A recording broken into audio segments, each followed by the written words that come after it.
به نام خدا، با عرض سلام خدمت دانشجوی گرامی. دکتر هاشمی هستم، عضو هیئت علمی گروه میکروب شناسی دانشگاه علوم پزشکی شهید بهشتی. انشالله امروز در مورد باکتری های مهمی از جمله استرپتوکوکا و انتروکوکا صحبت میکنیم. در واقع ما از شما انتظار داریم در پایان این جلسه در مورد بیماری هایی که این باکتری ایجاد میکنن و درمان آنتیبیوتیکی مطالب لازم رو فرا بگیرید. استرپتوکوکا یا استرپتوکوکوس مجموعه گوناگونی از کوکوس های گرم مثبت هستند که به صورت جفت یا زنجیره‌ای مشاهده میشن. یه تفاوت اساسی با استافیلوکوکا میکنن. استافیلوکوکا از لحاظ شکل شبیه خوشه انگور دیده میشن، ولی استرپتوکوکا به صورت جفت یا زنجیره‌ای. بعضی از استرپتوکوکا به CO2 نیاز دارن که در واقع به این باکتری های کاپنوفیل گفته میشه.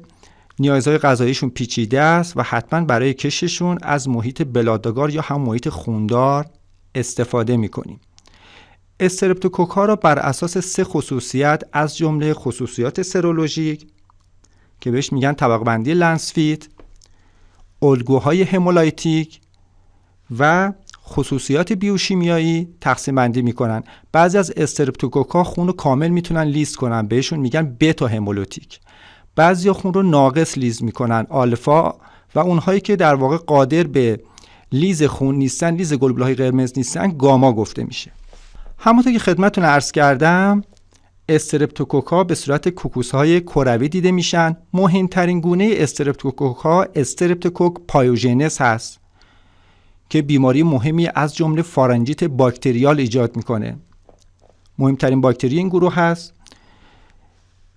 به صورت جفت در نمونه‌های بالینی به صورت زنجیرهای کوتاه و در نمونه‌های محیط‌های براس آزمایشگاهی به صورت زنجیرهای بلند دیده میشه. کلونی‌های سفید با قطر 1 تا 2 میلیمتر با ناحیه وسیع از همولیز بتا. خدمتتون عرض کردم همولیز بتا یعنی خون رو کامل میتونه لیست کنه. اگه در شکل هم ملاحظه کنید، کلونی‌ها رو در واقع ملاحظه میکنید که همولیز بتا دارن و به صورت زنجیره‌ای مشاهده میشن. استرپتوکوک پایوژنز هم میتونه بیماری‌های چرکی هم بیماری‌های غیر چرکی ایجاد کنه. یه سری عوامل ویرولانس داره استرپتوکوک پایوژنز که خیلی مهم هستن، از جمله کپسول که خاصیت ضد فاگوسیتوز داره، جنسش از اسید هیالورونیک اسید هست که شبیه اسید هیالورونیک که در واقع انسانیه، در نتیجه ایمونولوژی ضعیفی هست. لیپوتایکویک اسید رو داره که باز یک عاملی هست برای اتصال به سلول‌های اپیتلیال. پروتئین ام رو داره که خیلی اهمیت داره، هم باعث اتصال میشه هم باعث تهاجم باکتری میشه.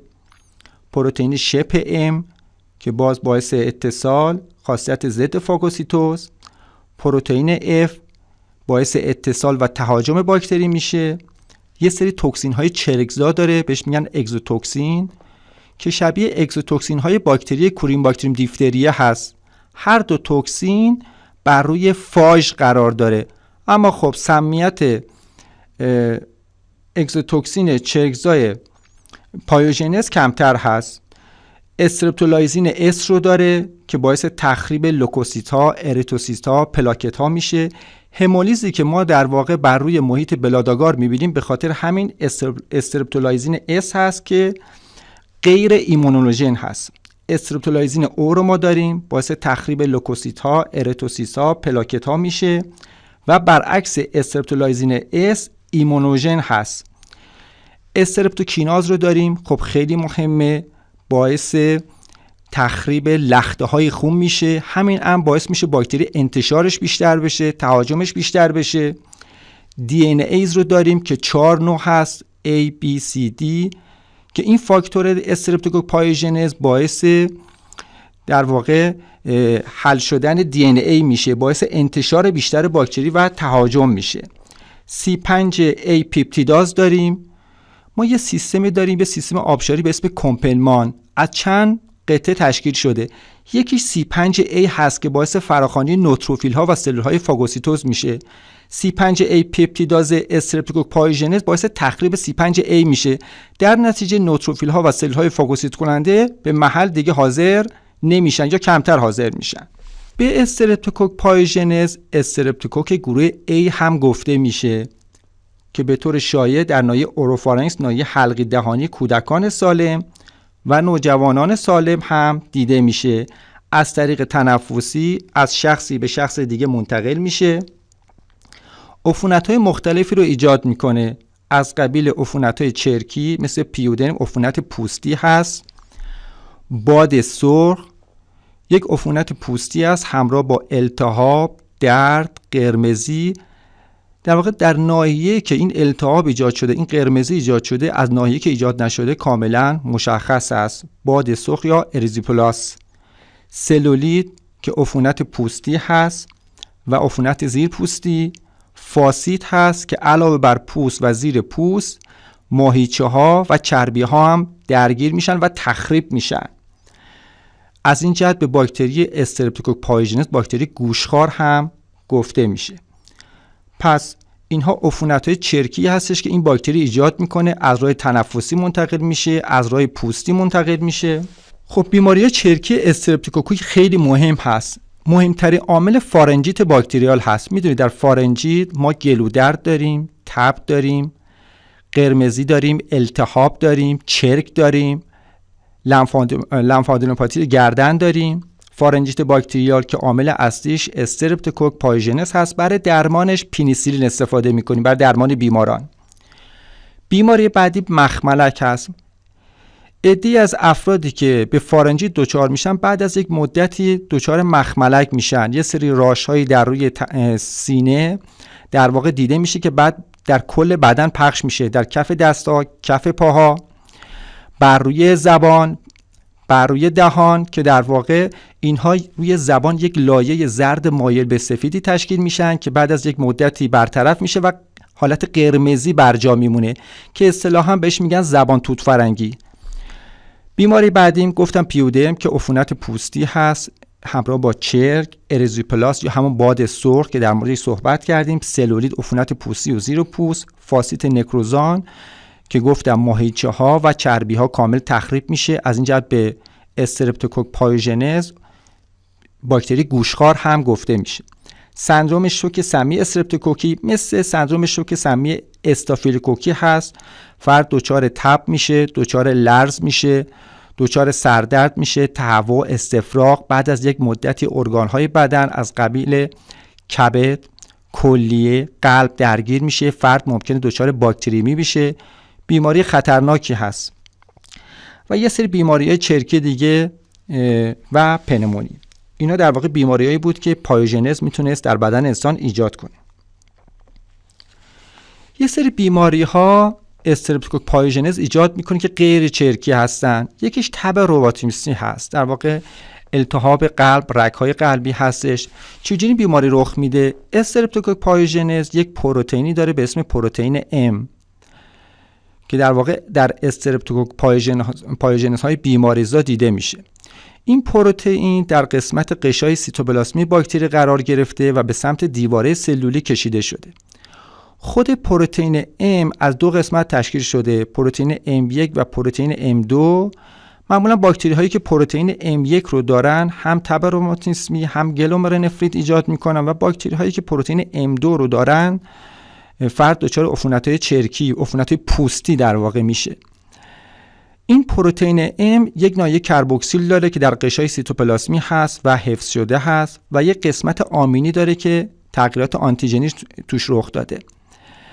معمولا وقتی که آنتیبادی بر علیه این پروتئین M تولید میشه، چون شبیه در واقع اون پروتئین هایی هستش که رو سلول های قلب وجود داره، به جایی که با این باکتری واکنش بده با سلول های قلبی واکنش میده. فرد دچار تب روماتیسمی میشه. بیماری خطرناکی است، حتما باید درمان بشه. گلومرونفریت ها باعث التهاب کلی، در واقع همون التهاب کلیه هست، باعث افزایش فشار خون میشه. ما در ادرار خون میبینیم، در ادرار پروتئین میبینیم که عاملش استرپتوکوک پایوژنز هست. این دوتا بیماری خیلی مهمه، جزو بیماری غیر چرکی استرپتوکوک پایوژنز هست. خب برای کشت استرپتوکوک پایوژنز ما از نمونه حلق، چرک یا خون استفاده میکنیم. نمونه ها رو برای محیط خوندار مثل بلاداگار کش میدیم.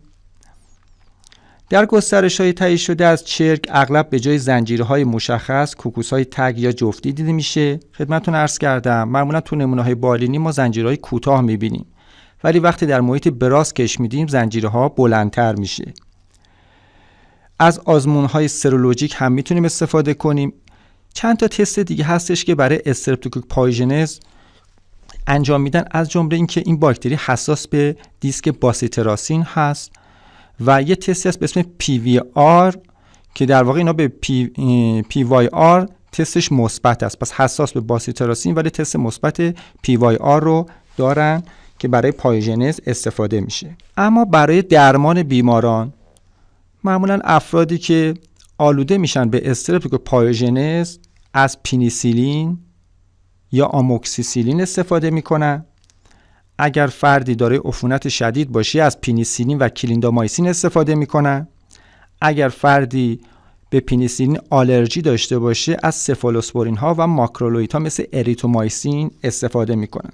ولی چویس درمانیش همون پنیسیلین هستش که برای استرپتوکوک پایوژنز استفاده میکنن. پس استرپتوکوک پایوژنز باکتری بسیار مهمی بود. باکتری دوم در خانواده استرپتوکوکاسیه استرپتوکوکوس آگالاکتی است یا همون استرپتوکوک آگالاکتیه. این باکتری ها هم جزء کوکوس های گرم مثبت هستند. در نمونه های کلینیکی، نمونه های بالینی به صورت زنجیرهای کوتاه دیده میشن، ولی در کش به صورت زنجیرهای بلند. ما آگالاکتیه را هم برای محیط بلاداگار کش میدیم.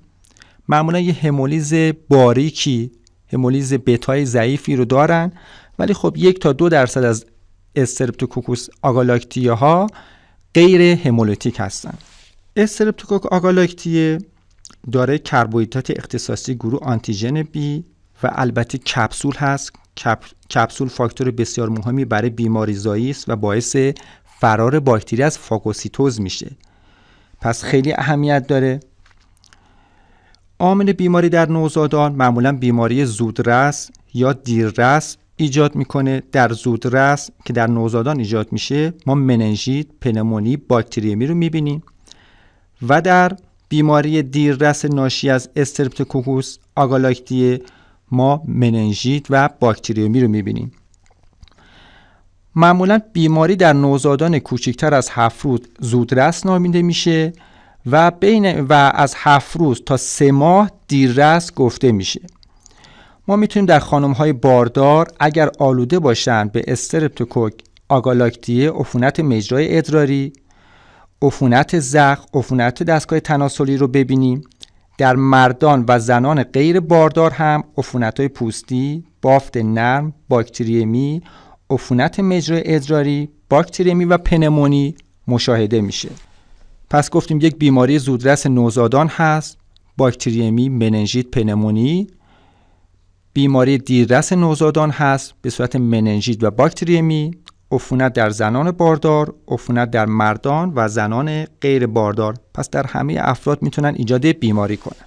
برای تشخیص آزمایشگاهیش معمولاً در هفته 35 تا 37 بارداری 35 تا 37 بارداری از خانم‌ها نمونه‌گیری انجام میشه تا اگر به استرپتوکوک آگالاکتیه آلوده هستن درمان بشن. ما برای تشخیصش نمونه‌ها رو برای محیط بلاداگار کش میدیم. یه سری تست‌های مولکولی هم هست مثل PCR که برای تشخیص استرپتوکوک آگالاکتیه استفاده میشه. یه سری تست‌های بیوشیمیایی هم هست، مثلا مثل تست کمپ، یه تستی هستش که آگالاکتیه تست کمپش مثبت هست، استفاده میکنن برای این باکتری. برای درمان بیماران آلوده شده به استرپتوکوک آگالاکتیه باز از آنتیبیوتیک پنیسیلین استفاده میکنن، پنیسیلین جی.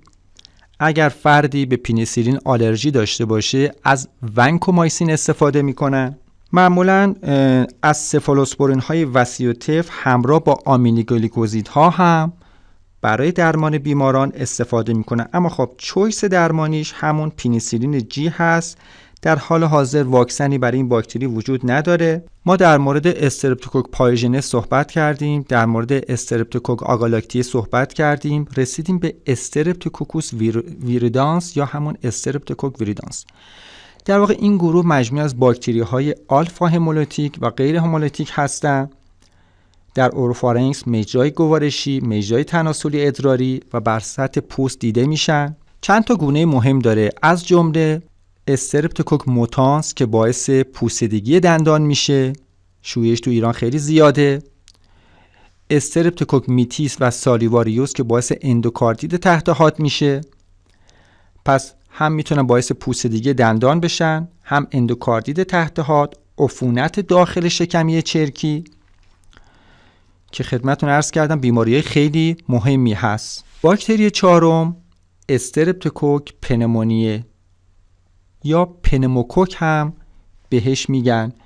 دیپلوکوک های گرم مثبت کپسولدار که دارای شکلی شبیه لانست هستن. در خرد یا چرک به صورت کوکوس های تک یا زنجیری هم مشاهده میشن.